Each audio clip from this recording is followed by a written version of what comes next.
акнун намояндаи Тоҷикистон бо ҷудогии сафед Кан Александра бо намояндаи Туркия Айсенур Карадак.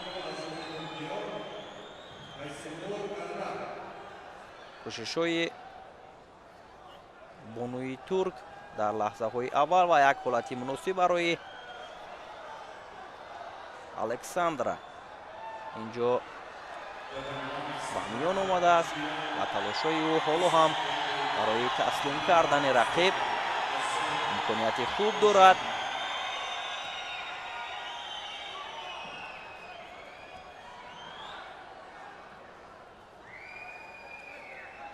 ва мехоҳад ки дасти рақибро анамон тариқи лад додан ҳаракат бикунад ва ҳаракаташ хуб буд ва дигар бора боз аз нав ва ҳам наздик мешаванд як пойзани хуби Александра.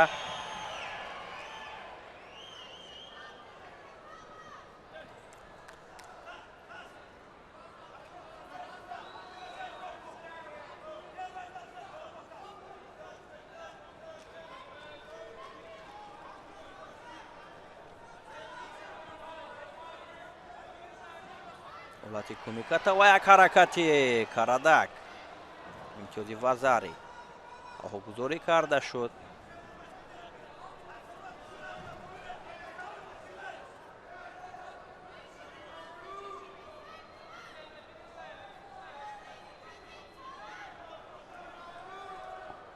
вақт зиёд аст ва як ҳаракати навбатӣ аз ҷониби ҷудокорбонуи мо ҳам инҷо анҷом дода шуд, вале он ҳаракатҳо бояд беҳтару хубтар бошад.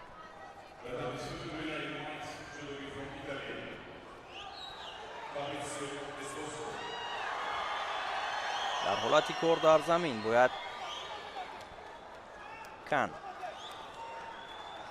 он ҳаракати аввалине ки дошт барои анҷом доданаш кӯшиш бикунад.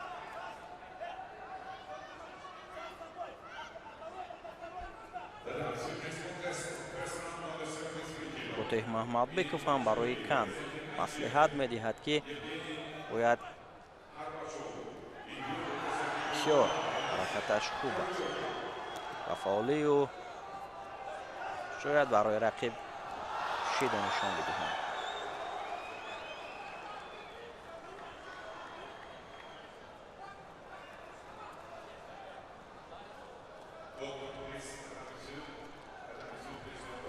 дигар бора як ҳолати бисёр муносиб барои Кан ва ҳамин тавр Александра метавонад ки ғолиб шавад. бисёр хуб, бисёр як ҳолати муносиб барояш ба миён омад ва тавонист ки рақибро душона замин биёрад. ҳамин тавр намояндаи Тоҷикистон Кан Александра дар рақобати аввалинаш ғолиб гардид ва ба марҳилаи дуюми нерӯсанҷиҳо меравад ва дар марҳилаи дуюм бо намояндаи Ҳиндустон рӯи ҷиле меояд.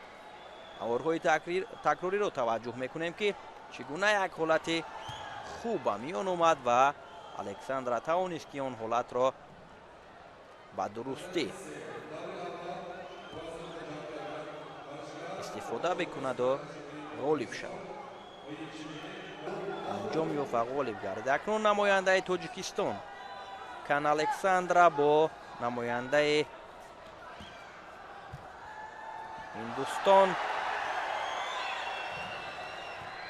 Навру ки бисёр ҳам дар лаҳзаҳои аввал Канкоро хуб оғоз кард ва дар расиши аввалинаш тавонист ки имтиёзи Вазариро соҳиб шаваду пешсаф гардад ва идомаи нерӯсанҷӣ ва мавқеияти хуби Александра дигар бора ва ҳаракат кардани пай дар пай хуб аст.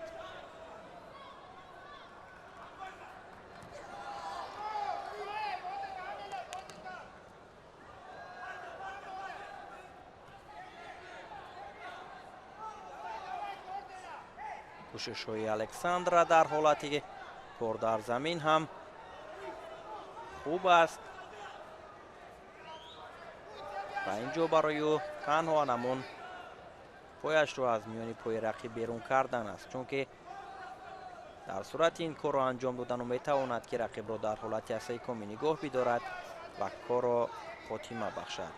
ҳолати бисёр ҳам мусоид аст барояш, вале рақиб ҳам намегузорад ки ба осонӣ шикаст бихӯрад.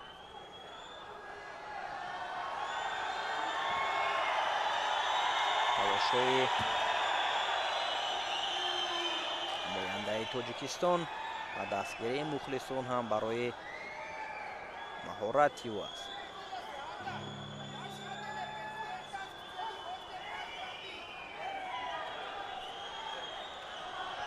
бале, инҷо тавонист ки пойро аз миёни пойҳои рақиб берун кунад, вале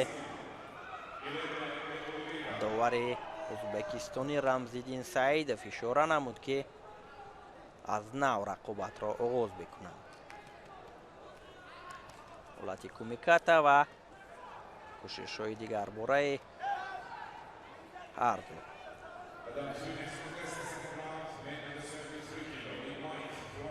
ба хотири яктарафа доштанд барои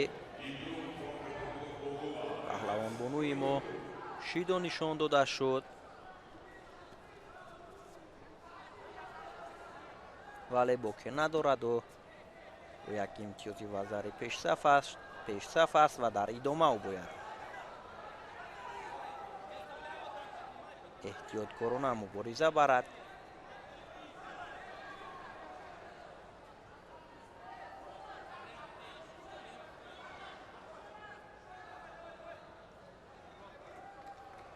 дар ҳолати кор дар замин талошҳои ҳам кан ва ҳам навру ва таслим мешавад.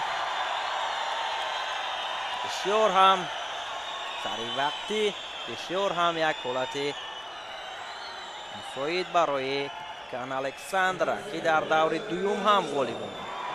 бисёр кораш олӣ буд ва акнун ӯ ба марҳилаи сеюми рақобатҳо меравад ки бо Ализода Фидан, намояндаи Озарбойҷон, дар даври сеюм рӯи гиле мебарояд. бубинед ки чӣ гуна таслим мекунад рақиби ҳиндустониашро.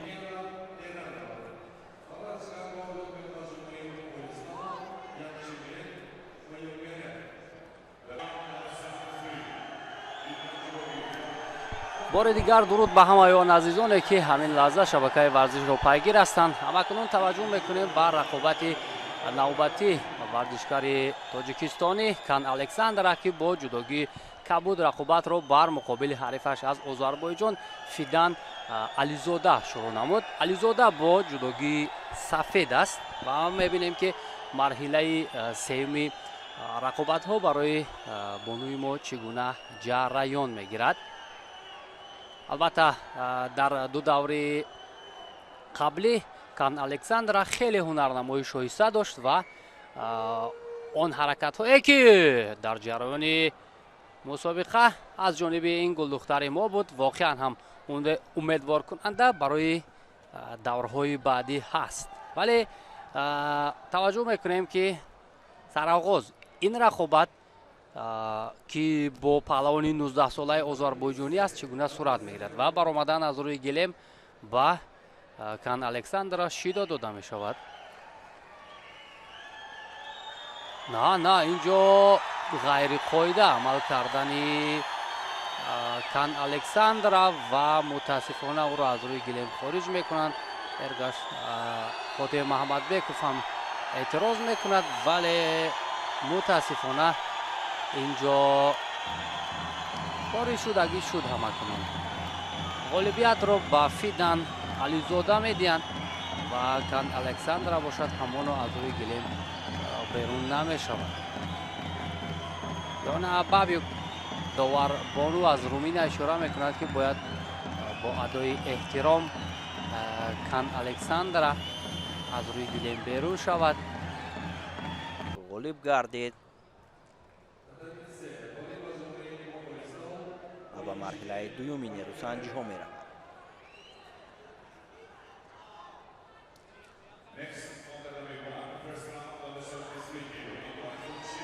бубинед ки чӣ гуна олӣ ҳаракат кард ва як ҳичиматаи зеборо анҷом дод. корро хотима бошид. акнун намояндаи дигари тоҷикистон раҳмия ханҷарбекова бо намояндаи Кореяи Ҷанубӣ Намюри рақобатро оғоз карданд. талошҳои бонуии кореягӣ, вале Ханҷарбекова ҳам оромона талош мекунад ва як ҳолати бисёр ҳам мушкил барояш пеш омад ва намояндаи Кореяи Ҷанубӣ тавонист ки дар сонияҳои аввали қуввозмоӣ имтиёзи вазариро касб кунад ва дар ин ҳолат дар ҳолати асеитоми мехоҳад ки корро ба анҷом расонад ва Ханҷарбекова ҳам намегузорад барои рақиб, вале билохира намтавонист ки ин имкониятро пайдо созад. сонияҳои поёни асеикоми ва кор барои раҳмия хотима меёбад. вазариро бозпас гирифтанд, вале ин ҳолати бисёр мушкил аст барои дилхоҳ ҷудокор. ҳамин тавр дар дақиқаи аввал юринам намояндаи Кореяи Ҷанубӣ тавонист ки дар ҳолати неваза ҷудокорбонуи тоҷикро дар асаикоми нигоҳ дорад ва ғолиб гардад.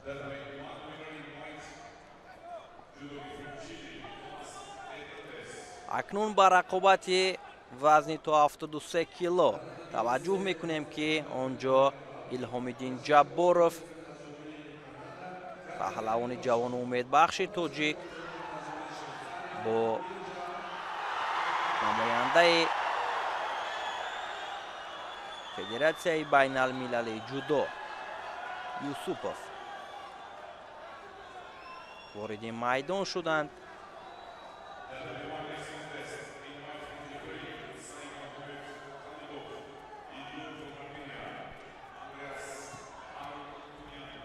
абубакр Юсупов зери парчами Федератсияи байналмилалии ҷудо дар ин мусобиқа ҳунарнамоӣ дорад.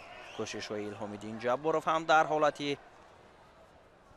кор дар замин ва ҳам дар ҳолати росто хуб ба чашм мерасад, тавре ки қайд кардему қаҳрамони ҷадиди Тоҷикистон миёни ҷавонон ба ҳисоб меравад ва омодагиҳояш ҳам маҳз ба ана ҳамин мусобиқа хуб аст.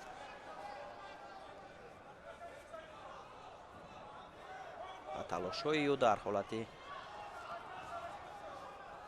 кумиката ва барои пайдо кардани мавқеият ва иҷро кардани усул ӯ имконият меҷӯяд.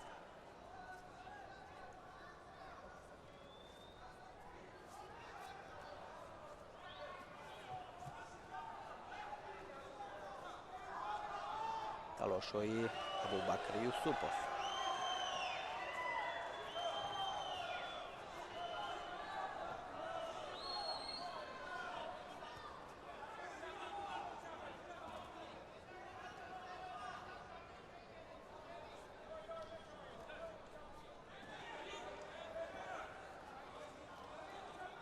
як ҳолати мусоид барои ҳам Илҳомиддин ва ҳам барои рақибаш. Абубакр бештар ҳаракат карда истодааст ва як ҳолати хатарнок ҳам барои Илҳомиддин буд, зеро ки дасташ яктарафа монд ва ҳолате буд ки ҳатто барои лад бардоштан ҳам чунин ҳолатҳо имкон дорад.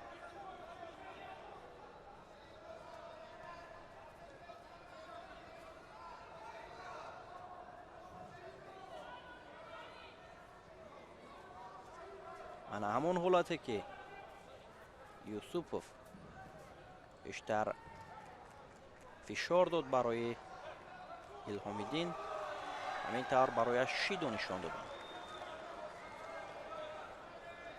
дар ҷудо ҳама аз рӯи қоида аст ва қонуни асосии ҷудо ин нест ки рақиб бояд аз то ба қавле озор ёбад. талошҳои юсупов ва илҳомиддин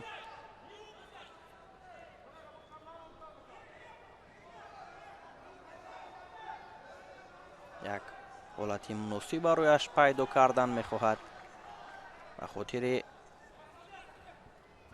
таслим кардани рақибу ин ки дар ҳолати асейкоме нигоҳ доштан, вале мушкил аст барои чунин ҳолатҳоро ба миён овардан ва талошҳои онҳо аз нав шурӯъ мешавад.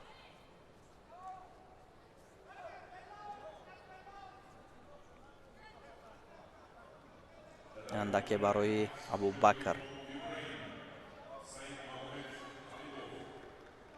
табибон лозим меоянд ва илҳомиддин бошад интизори баргашти ӯ мешавад ва мураббияш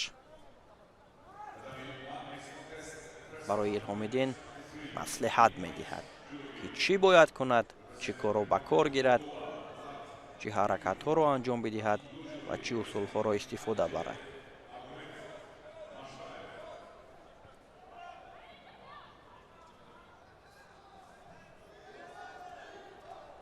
ҷудокорони дигар кишварҳоро бубинед ки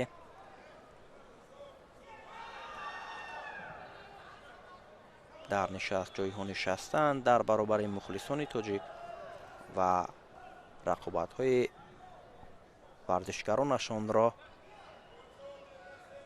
пайгирӣ мекунанд.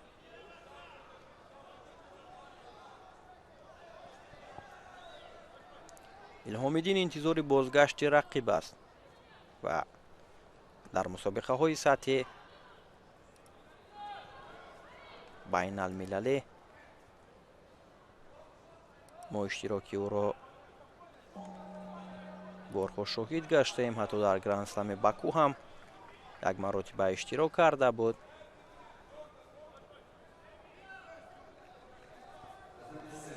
ёни наврасон соли 2023 дар Ташкент ҳатто нишони биринҷиро ҳам дар корномааш ба қайд гирифтааст. бисёр як ҳаракати хубро илҳомиддин анҷом дод ва инҷо фикр мекунам вазари ҳаст, вале доварон хубтару беҳтар медонанд ва ин ҳолати ба миёномадаро тафтиш мекунанд, баъдан қарор мебароранд ва ишора мекунанд ки идома диҳанд рақобатро. онҷо чизе набуд ва дигарбора кӯшишҳои ҷабборов бо юсуп. бисёр ҳолати хуб, ҳаракати диданиро илҳомиддин барои мухлисон нишон дода истодааст.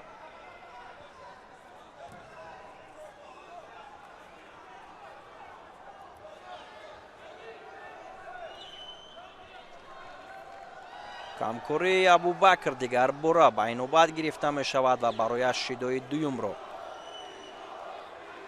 нишон медиҳанд ва бояд қайд намоем ки ин аввалин мусобиқа дар корномаи абубакр юсупов дар давоми корномаи доштааш аст ки аввалин маротиба рӯи гилем омадааст ва аввалин маротиба ҳам баҳри ба даст овардани нишона аз қаҳрамонии ҷаҳон.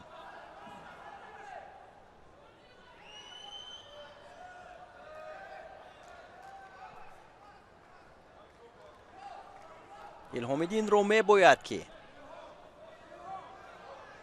танҳо ва танҳо фаъолона нерӯсанҷиро идома бидиҳад, чунки дар сурате ки барои рақиб як шидои дигар нишон бидиҳанд, ғолиб мешавад.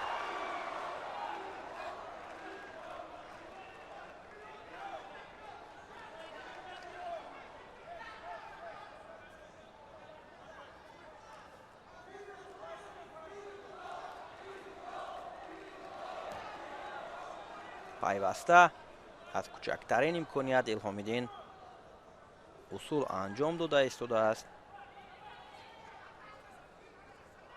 ва дар ҳолати неваза талошҳои ҳам Абубакр ва ҳам илҳомиддин аст акнун ки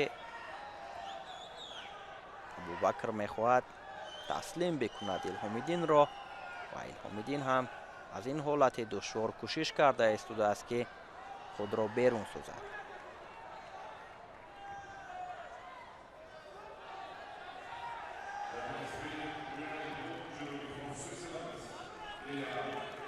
аз ин ҳолати душвор илҳомиддин баромад ва дигар бора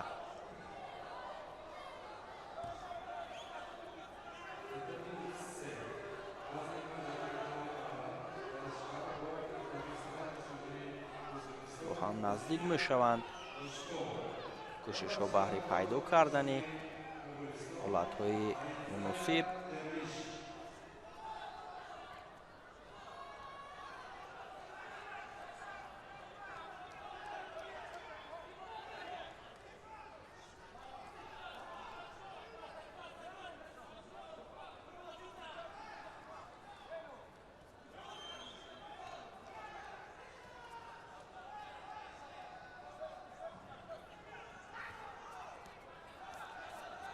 бисёр як ҳолати мушкил ва як ҳолате ки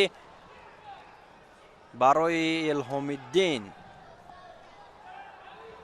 кор хотима ёфт. имконияти хуб дошт илҳомиддин барои ғолиб гаштан дар ин нерӯсанҷӣ, вале барояш дар вақти тиллоӣ муяссар нагардид ва бо як мушкилӣ Абубакр Юсупов дар муқобили илҳомиддин ғолиб омад ва илҳомиддин бошад аз идомаи нерӯсанҷиҳо маҳрум мешавад. бубинед ки чӣ гуна як ҳолати хубро Абубакр пайдо кард. тоҷикистони мо Ҷонуна Назарова бо рақибаш аз Хорватия Ника Маркулин оғоз мешавад. ҷонуна бо ҷудогии кабуд аст. ҳардуин ҳам дар даври аввал озод буданд ва ин рақобати онҳо дар даври дуюм аст ки ҳарду даст ба гиребон мешаванд. дар соли 2023 миёни бонувон ҷонуна дар вазни то 63 килограмм унвони чемпиони Тоҷикистонро оид ба ҷудо ва даст оварда буд. дар марҳилаи ниҳоӣ бо Мавлуда Одинаева рақобат нишон дода буд. ҳаракатҳои ҷонуна ба хотире ки яктарафа дошт барояш шидо нишон дода шуд ва дигар бора мавқеият меҷӯянд ҳам ҷонуна ва ҳам Маркули.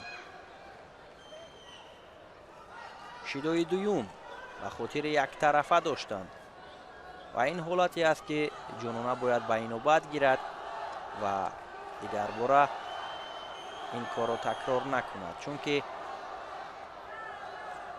шидои сеюм барои ӯ таҳдид ба бохт аст.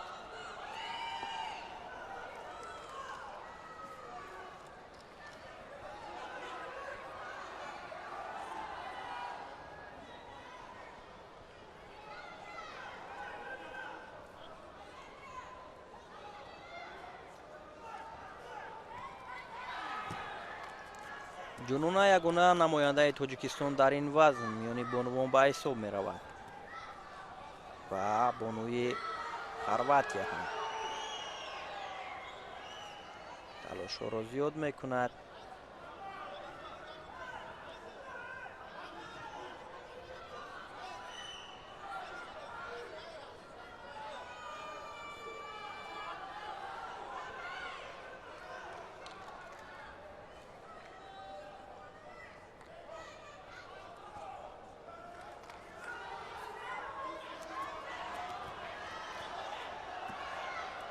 ҳаракати ҷунуна.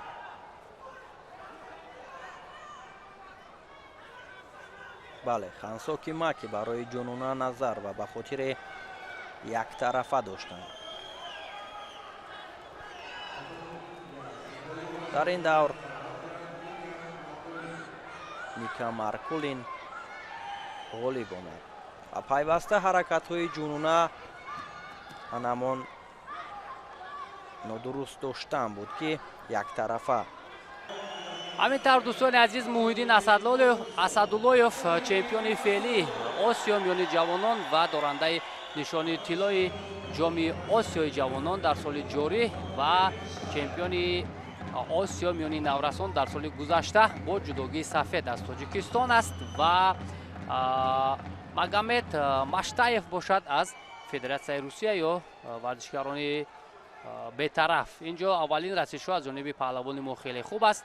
Муҳиддин Асадуллоев инҷо мехоҳад ки ҳарифро дар замин нигоҳ дорад, вале муваффақ шуда натавонист ин навбат. ёдовар мешавем дӯстони азиз ки Муҳиддин Асадуллоев яке аз он чеҳраҳое аст ки умедвориҳоро хеле зиёд мекунад имрӯз барои ба даст овардани нишонҳои ифтихорӣ. Муҳиддин Асадуллоев соли 2023 ҳам дар чемпионати ҷаҳон ширкат дошт, вале муваффақ шуда натавонист. Аммо имсол беҳтарин фурсат барои паҳлавони мо аст. бибинем чӣ гуна суръати баланд касб мекунад дерусанҷи ҳарду ин паҳлавон.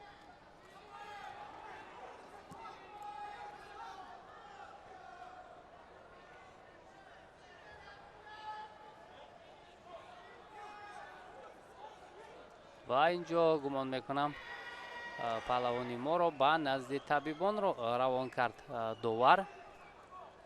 хуб, Муҳиддин Асадуллоев дар марҳилаи аввали рақобатҳо озод буд. Сомон Маҳмадбеков ҳам дӯстони азиз дар қатори дӯстдорону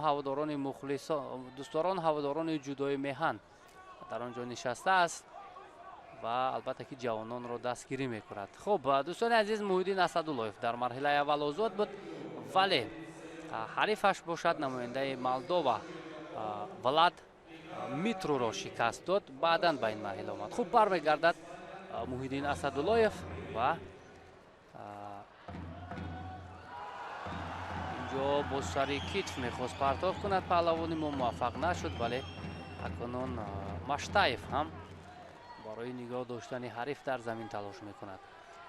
Муҳиддин Асадуллоев албатта таъкурсӣ зинаҳои аввалро ҳам як муддат дар Федератсияи Русия ҳам машқу тамрин мекард, омодагиҳоро дар он ҷо тӯли чанд сол дида буд ва баъдан акнун солҳои охир дар назди Иззат Худоиев тамрин мекард, мураббии тоҷик. фишори Маштаев инҷо бештар мегардад. Набояд ин мавқеиятро Муҳиддин Асадуллоев ба ӯ гузорад. бештар росто амал кардан барои паҳлавони мо хубтар аст, чун маълум гардид ки дар ду ҳолат Маштаев мехоҳад ки ҳарифро дар замин нигоҳ дорад, яъне Муҳиддин Асадуллоевро. ба ҳамин хотир агар дар ҳолати росто фаъолият кунад ё рақобатро идома диҳад, Асадуллоев хубтар аст аз боло доштан ва аз камарбанд медорад инҷо паҳлавони мо, вале партофт аз ҷониби Маштаев буд ки ин ҳам хушбахтона бе натиҷа ба анҷом расид. дар ин зергурӯҳ албатта рақиби қавитар барои Муҳиддин Асадуллоев ҳамин Маштаев аст ва баъдан Мануэл Парлати аз Италия.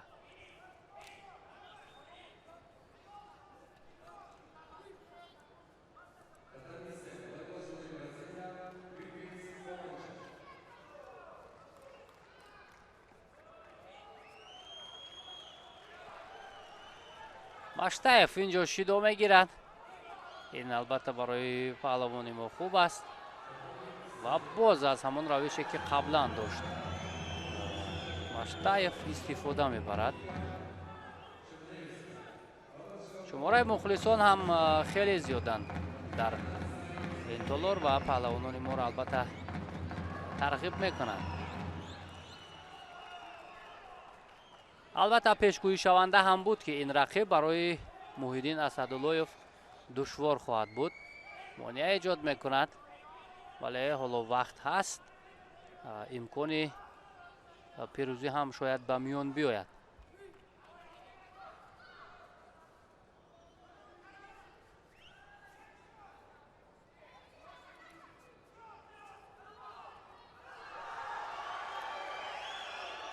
боз ҳаракат аз ҷониби Маштаев.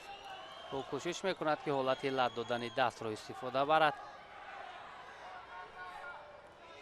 ва мавқеиятро хушбахтона инҷо паҳлавони мо ба ӯ нагузошт. дар маҷмӯъ имрӯз дар вазни 57 килограмм Кан Александра аз Тоҷикистон, Райҳона Раҳима Ханҷарбекова аз Тоҷикистон дар миёни бонувон ҳунарнамоӣ карданд ки ҳарду шикаст хӯрданд. ҳамзамон Ҷонона Назарова дар вазни 63 килограмм ноком шуд дар марҳилаи дуюм. шидои дуюм ба Маштаев дода мешавад. инам албатта барои Муҳиддин Асадуллоев хеле хуб аст. ва баъдан дар вазни 73 килограмм Илҳомиддин Ҷабборов ҳам аз Тоҷикистон ҳунарнамоӣ кард ки ӯ дар даври аввал аз Абубакар Исупов аз Федератсияи Русия шикаст хӯрд. ва имрӯз ягона нафаре ки акнун боқӣ монд аз варзишгарони мо Муҳиддин Асадуллоев аст ки ҳамин ҳоло ҳунарнамоӣ карда истодааст.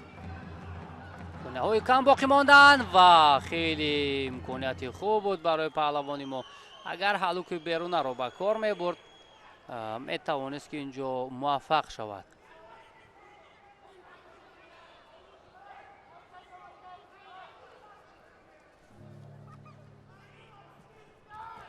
хуб, ҳамин тавр кор ба Голденско рафт. хуб, дар Голденско мо аксар вақт рақобатҳои Асадуллоевро мушоҳида кардем, бештар қувваашро сарфа карда метавонад, вале фишори Маштаев инҷо хеле хатарнок буд ва ҳатто ба вазари ҳам наздик буд ин фишор. хушбахтона ин ҳолат акнун бидуни имтиёз аст. бояд Асадуллоев кӯшиш кунад ва ана ҳамин фишорро бояд барвақттар иҷро мекард ва бо имтиёзи ипон ҳалуки берунаро самаранок истифода бурд. фишор ба самти хафоф ва муваффақ ҳам гардид Муҳиддин Асадуллоев. дар як рақобати хеле сахту сангин билохира паҳлавони мо тавонист ки роҳи худро ба марҳилаи сеюми рақобатҳо ҳамвор созад. бале, ҳамин тавр даст боло мешавад Муҳиддин Асадуллоев ва мухлисон ҳам албатта хушҳол мегарданд барои пирӯзии ин паҳлавони мо. гуфтем аз ҳама рақиби душвортар дар ин марҳила умуман дар ин зергурӯҳ барои Асадуллоев ана ҳамин паҳлавони кишвари Федератсияи Русия буд, Маштаев, ки хушбахтона ӯро аз садди роҳаш берун мекунад.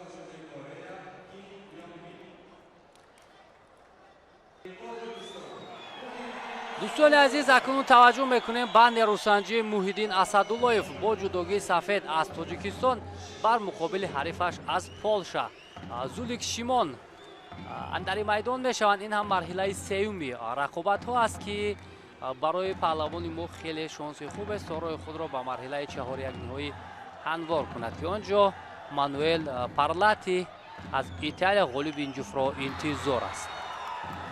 дар як рақобати хеле сахту сангин дар даври гузашта Муҳиддин Асадуллоев тавонист роҳи худро ба ин ҷо ҳамвор кунад ва довар рақобатро боз медорад. ин ҷо шидо албатта ки ҳаст ба ҳарду паҳлавон. яктарафа ҳаракат кардан, ин ҷо шидо медиҳад довар ба ҳарду ва нерӯсанҷӣ акнун идома меёбад. қаблан ҳам мо ишора кардем дӯстони азиз ки қаҳрамони феълии Осиё аст Муҳиддин Асадуллоев. миёни ҷавонон ва ҳамзамон дар ҷоми Осиё ҳам имсол ба гирифтани нишони тилло мушарраф шуда буд дар Алмато. ва ҳамзамон соли гузашта дар чемпионати осиё миёни наврасон ҳам нишони тилло дошт муҳиддин асадуллоев. ва қаблан ҳам ишора кардем ки яке аз умедҳои мо имрӯз маҳз ана ҳамин паҳлавон аст, чаро ки дигар ҳама намояндагони мо шикаст хӯрданд ва муҳиддин асадуллоев хеле наздик аст ки роҳи худро ба марҳилаи чаҳори якниҳоӣ барад. вале чӣ гуне ки мебинем, Зулик Шимон бисёр хатарнок менамояд ва партофҳои ӯро ҳам мебинем ки хушбахтона ба имтиёз нарасид.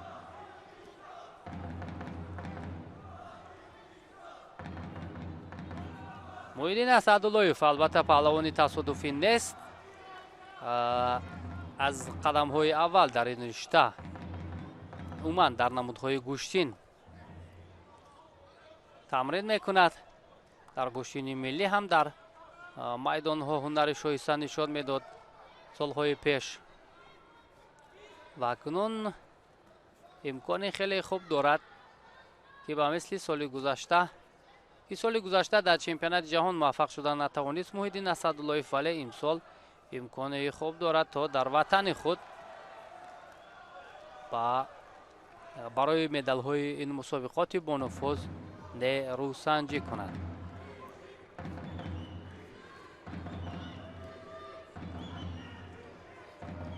аз гиребон медорад ин навбат асадуллоев ва ҳаллуки дарунаро мехост истифода кунад, аммо ин навбат муваффақ нашуд. маълум аст ки Шимон Зулик бештар дар замин фаъол аст. ӯ кӯшиш мекунад ки дар замин кор кунад.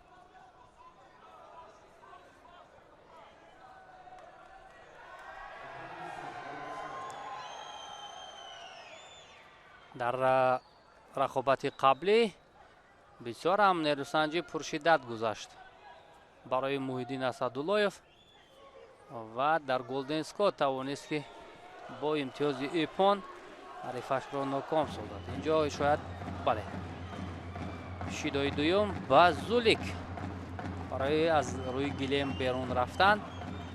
ин ҳам шонси хубест барои асадуллоев то фишорро бештар кунад, ҳарифро фишор биёрад ки ӯ камфаъол бошад ё иштибоҳ кунад.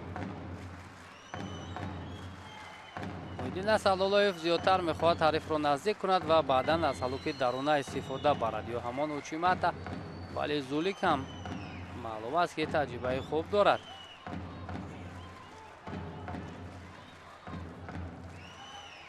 дар чемпионати ҷаҳон ба гирифтани нишони тилло дар чемпионати ҷавонон умуман дар наврасон ба гирифтани медали тилло мушарраф шудааст Зулик соли гузашта. ва инҷо чӣ ишора мекунад довар? шидо ба ҳарду. агар ба ҳарду бошад, ин албатта муваффақияти муҳиддин асадуллоев хоҳад буд.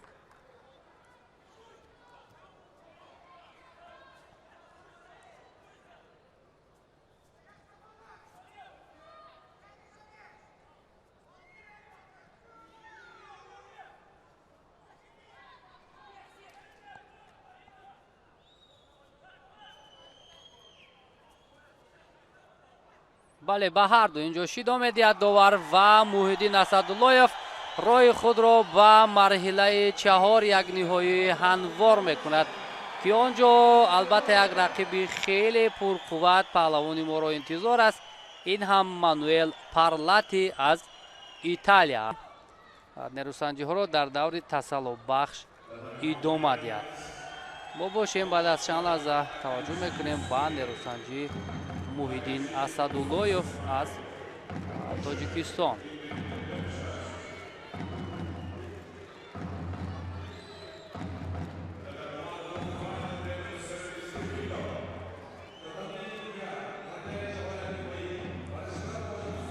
хуб, ҳамин тавр бинандаи азиз, ин рақобат ҳам шурӯъ мегардад.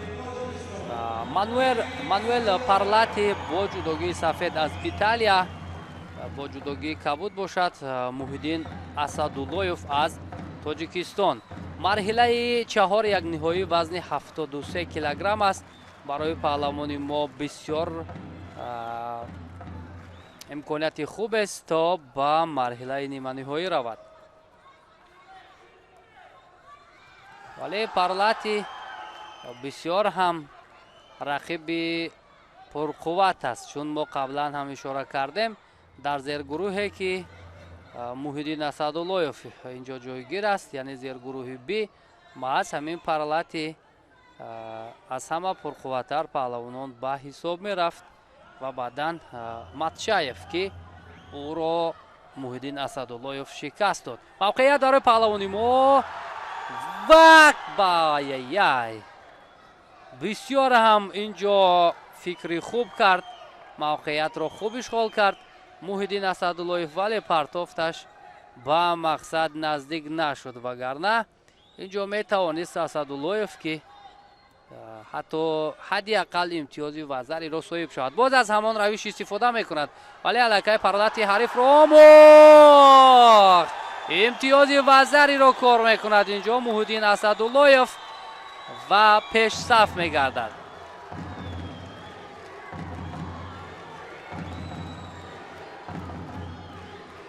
خوب است همین روش، حالا خوب است برای محیدین اسداللهیف و میتواند که با همین شیوه رقابتش را ادامه دهد، ولی احتیاطکاری را هم باید پیشه کند، چرا که پارلاتی بسیار پهلوانی خوفناک است و تجربه خوب هم دارد، چرا که امسال از جام اروپا با گرفتن نشان نقره مشرف گردیده است. محیدین اسداللهیف باشد چمپیون فعلی آسیا است میان جوانان و همزمان نشان طلای جام آسیا را هم امسال صاحب شده بود.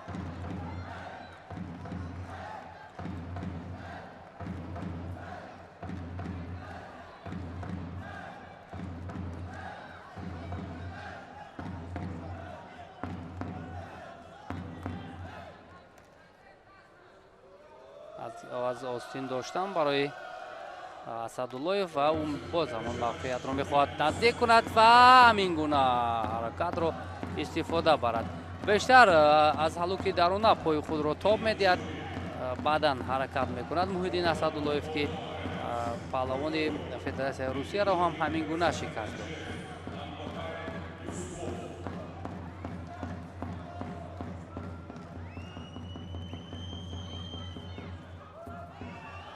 ما در رقابت‌های قبلی محیدین اسداللهیف هم اشاره کرده بودیم که او البته پهلوان تصادفی نیست، او از زینه‌های اول در رشته‌های گوشتین تمرین میکرد و از همین لحاظ کسبیت خوب رو هم الکی دارد، یعنی تجربه کافی هست که او هنرنمایی کند در چنین مسابقه‌های سطحی با نفوذ. و فشاری اسداللهیف بیشتر می شود. ببینیم هرچند او یک وزری دارد ولی نمیگذارد که حریف فعالتر باشد. سامان محمد بیکوف دوستان عزیز برای ما و شما نشان داده می شود، جایزه داری بازی های المپی پاریژ 2024.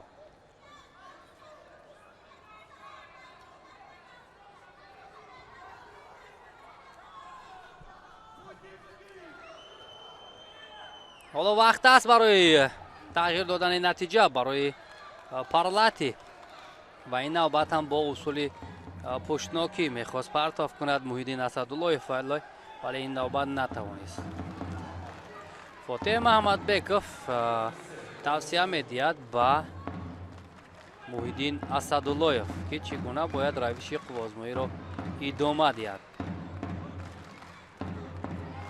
دیگر اکنون محیدین اسداللهیف میتواند که بیشتر اینجا با سر به زمین آمد، پارلاتی با سر به زمین آمد و شاید اینجا حتی امتیاز وزری هم بود، اما داور میخواهد نوارهای تکراری را اینجا یک لحظه ببیند که حرکت از جانب کی بود، از جانب پارلاتی یا محیدین اسداللهیف. با اصول خودانداز یا تومای نگی اینجا میخواست پرتاف کند محیدین اسداللهیف، ولی مربی پارلاتی ادعا دارد که اینجا ایپان بر جانبی شاگردی او است و مبارک باشد. اینجا امتیاز بر جانب محیدین اسداللهیف، امتیاز وزری و با 2 وزری امتیاز کامل ایپان را به دست میارد محیدین асадуллоев ва роҳи худро ба марҳилаи ниманиҳоӣ ҳамвор месозад. воқеан ҳам арзанда буд имрӯз ва тавонист ки ба марҳилаи ниманиҳоӣ равад Муҳиддин Асадуллоев.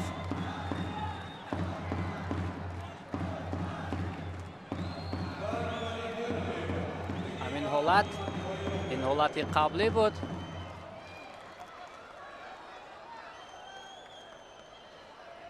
на ин рақобати Парлати ва Томас Ҳернандес буд ки як лаҳза барои мо шумо нишон дода шуд. акнун Муҳиддин Асадуллоев бар муқобили Такеичи Юкеси аз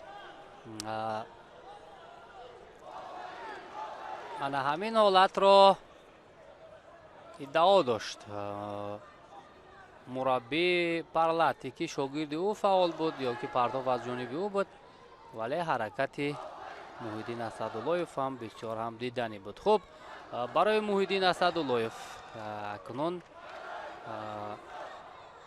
нерӯсанҷӣ дар марҳилаи ниманиҳоӣ хеле мушкил хоҳад шуд, чаро ки бар муқобили Такеичи бо таҷрибаи ҷопонӣ рӯбарӯ мешавад. хуб, акнун мо бошем таваҷҷӯҳ мекунем ба нерӯсанҷӣ бонувон ки дар вазни 57 килограмм нерӯсанҷӣ мекунанд. яке аз Бразилия, дигаре аз Озарбойҷон. ин марҳилаи тасаллубахш аст дӯстони азиз ки миёни раис Бианка ва Фидан Ализода ҷараён дорад. Фидан Ализода аз Озарбойҷон аст ва раис бошад аз Бразилия. Рамзи Шамиров довари тоҷикистонӣ акнун ба ҳарду аллакай ду шидоӣ додааст.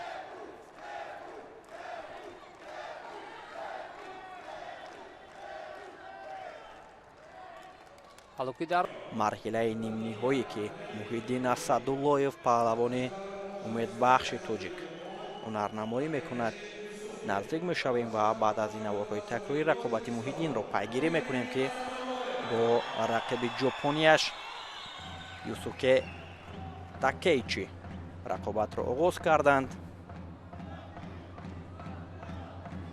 ва мубориза барои ба марҳилаи ниҳоӣ рафтан аст. кӯшишҳои Муҳиддин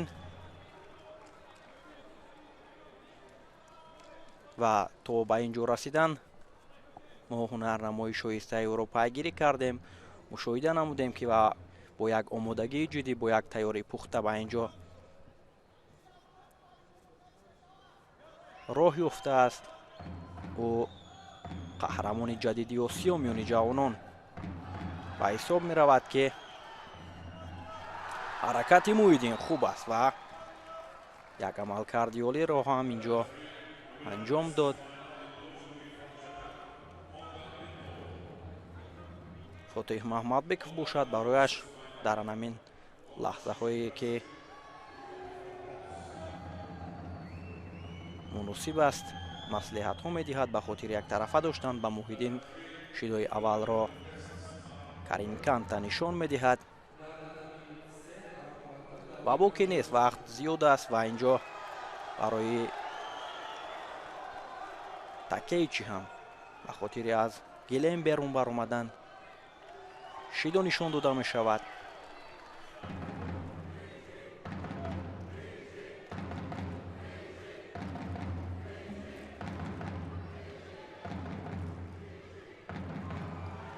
барои ҳарду боз ба хотири нагузоштан барои амалкарди рақиб шидо нишон дода шуд. ҳарду душидоӣ доранд ва Муҳиддинро мебояд ки бештару зиёдтар кӯшиш кунад ва талошҳояш дар ҳолати неваза ва таваҷҷӯҳ дар ҳолати кор дар замин.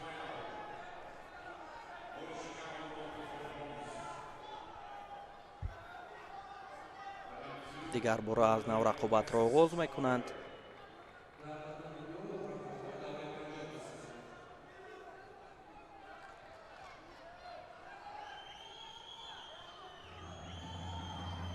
бисёр анамон ҳаракате ки муҳиддин ин усулро иҷро мекунад, агар барояш имкон бидиҳад, бисёр ҳам ҳаракати анҷом медодааш. бисёр хуб ва бо чунин шакле ки ҳунарнамоӣ карда истодааст, кори муҳиддин хуб аст ва бояд ки ҳамин гуна ҳаракатҳоро зиёд бикунад. Обид Ҷебов ҳам аз канор нишаста ӯро дастгирӣ мекунанд.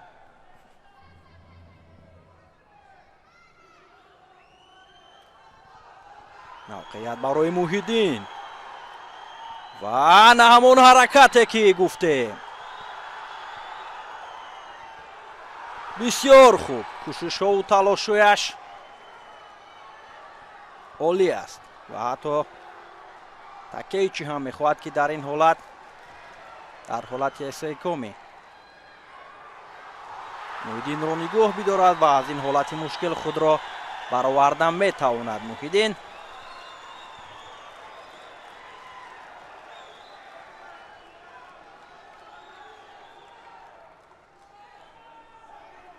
каме аз бинияш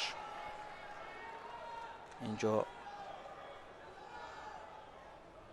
ба табибон ниёз дорад муҳиддин ва баъд аз чанд лаҳза бармегардаду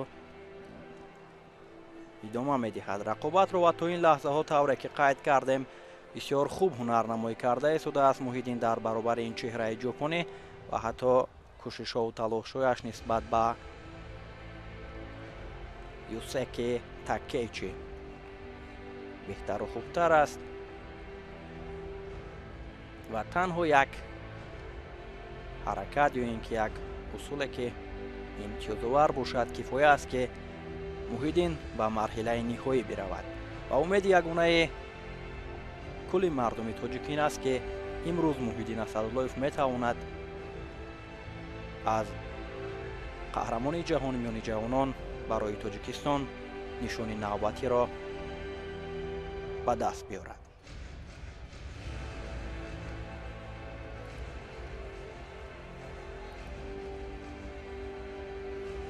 ин чеҳраи ҷопонӣ Такеичи Юсуке 19 сола аст ва тавре ки ҳам қайд кардем дар миёни ҷавонон дар ҷоми Аврупо дар Малага, Испания соли 2024 то ба марҳилаи ниҳоӣ расида буд ва барандаи нишони нуқраи ҷоми Аврупо дар соли 2024 ба ҳисоб меравад.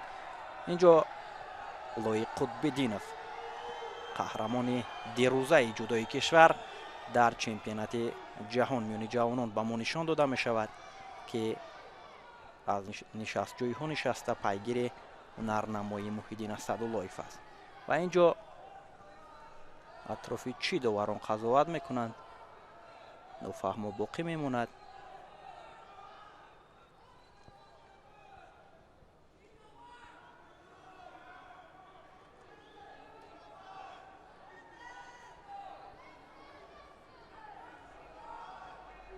ба ҳолатҳои охирине ки Муҳиддин бо рақибаш ҳунарнамоӣ доштанд таваҷҷӯҳ мекунад довари марказ Карим Канта.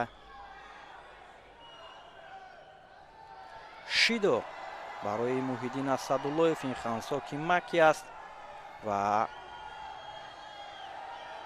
сад афсӯс ки ӯ аз ин марҳила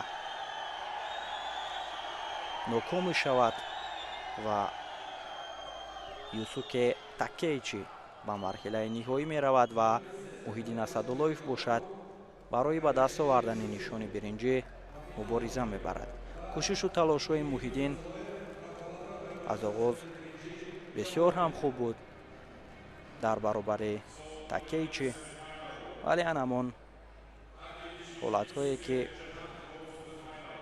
ҳаракат мекунад ҷудокорон ва ана ҳамон нодуруст доштан барои ӯ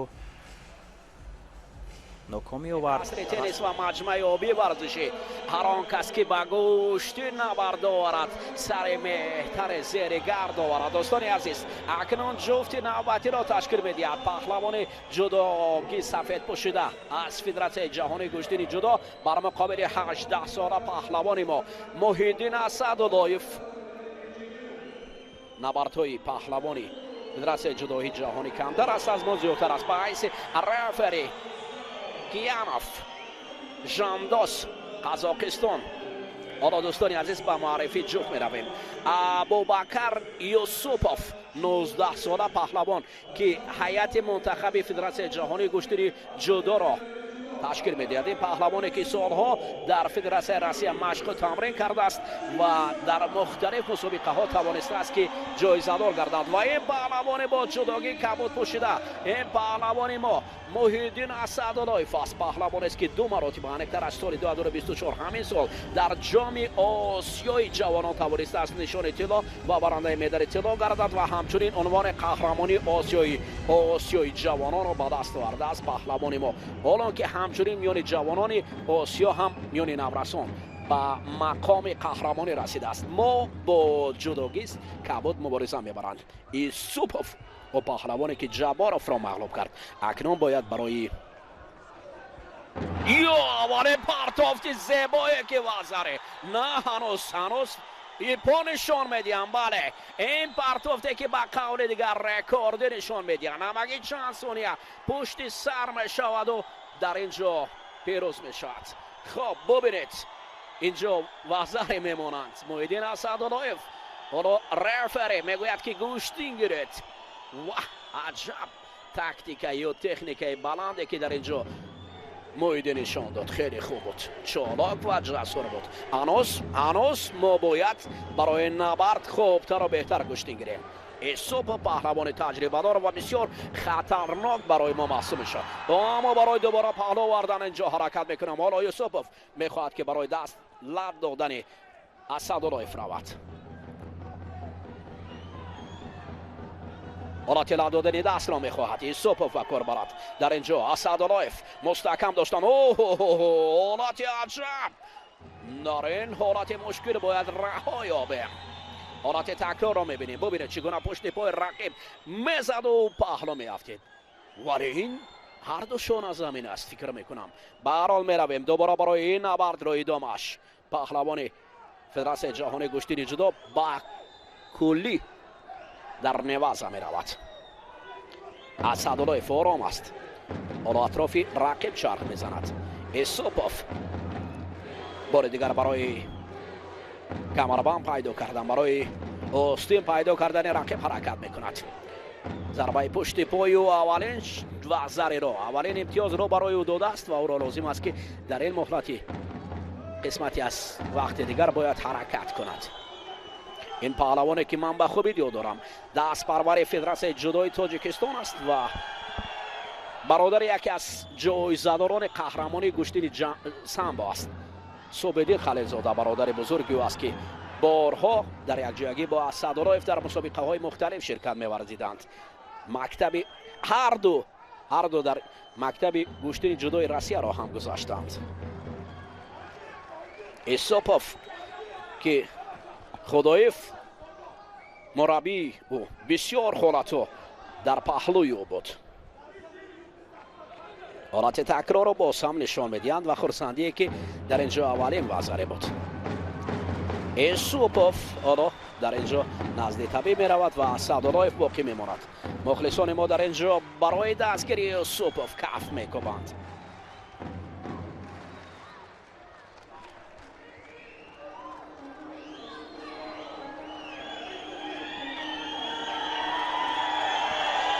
اینجا مخلصان ما هستند. حالت تکرار را دوباره میبریم. ببینید چگونه عجیب بود که پشت پای رقیب ضربه زدن. این هم بسیار شجاعت را میکرد.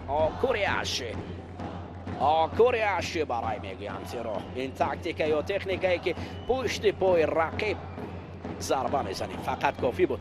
حتی من دو شانه را زمین میبینم ولی یک پهلو بسیار هم چست و چالاکی پهلوانی سفید پوشیدم با کار می رود. طریق دستان تکیه می اندازد وگرنه هر دوشان از زمین است.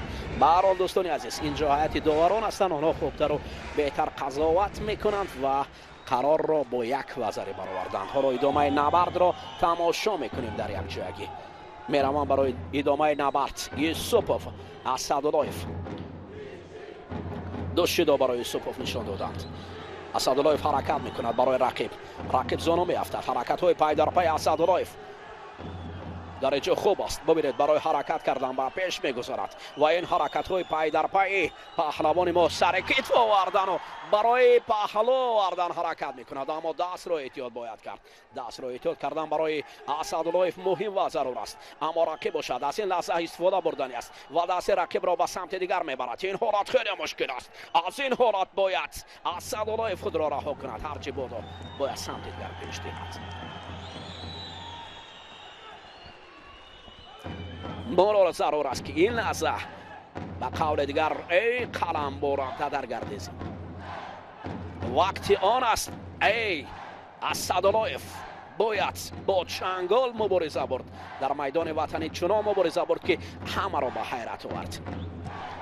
محیدین برای نبرد باید کوشش کند. دقیقه در پیش دارند. وقت کشی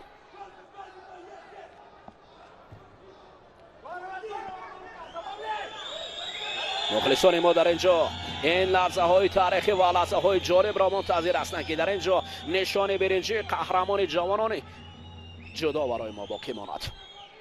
بسیار حرکت است. یوسپوف برای پیش گذاشتن میخواهد برای اسداللهیف، اما محیدین چالاک و چکان باید باقی ماند. این لحظه ها را باید از همین لحظه ها باید خود را دفاع نمود.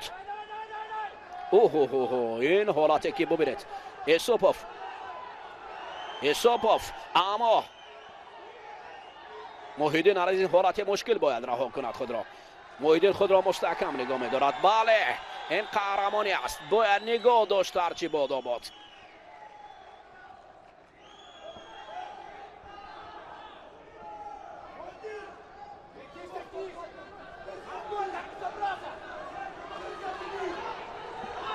نوبت دیگر برای چند ثانیه دیگر حرکت میکنند. یوسپوف اسداللهیف میان هم دیگر شروع کردند. نبرد را طریق پای میزنند، با پیش میروند. یکی از دیگری میخواهد در لحظه های پیشتر باشد و هر دو حرکت میکنند. حرکت های زیبا را دارد.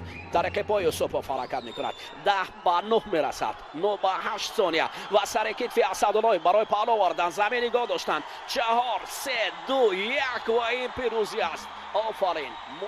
آفرین. این پیروزی است که در لحظه های اول آمد. هرچند خستگی را آورده است ولی مهم است همه پیروزی را برای مردم تاجیک در وطن خویش هدیه میکند. آفرین. محیدین اسداللهیف بالاخره توانست که با او پرتاب زیبای خویش در لحظه های اول این وقت را نگاه دارد، خود را دفاع کند و این کفکوبی های بانوان زیبا به خاطر پهلوان خوشتاره کشور اسداللهیف است. شجاع مبارزه بردن دلرانه. آفرین برای یوسپوف برای نبردش هم بر مقابل اسداللهیف ایثار سپاس میگیم، ولی این میدان است، میدان نبرد است. مدال برنجی که برابر با مدال طلا برای ما مهم بود. بالاخره این مدال برنجی شهدش برای مردم تاجیک چشم شد. محیدین اسداللهیف این مدال برنجی را اکنون دوستان عزیز به گردن آویزان میکند. سالها باز تمرین کرده است. سالها باز از مکتب گشتین ملی تاجیک گشتینگری با مکتب جدای جهان آمده رسید. ابوبکر باشد از نبردها از مدال برنجی محروم است.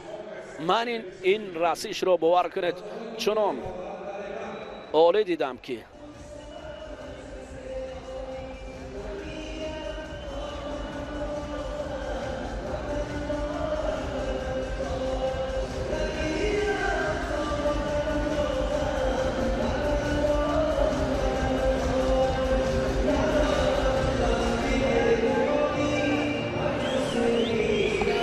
фарен.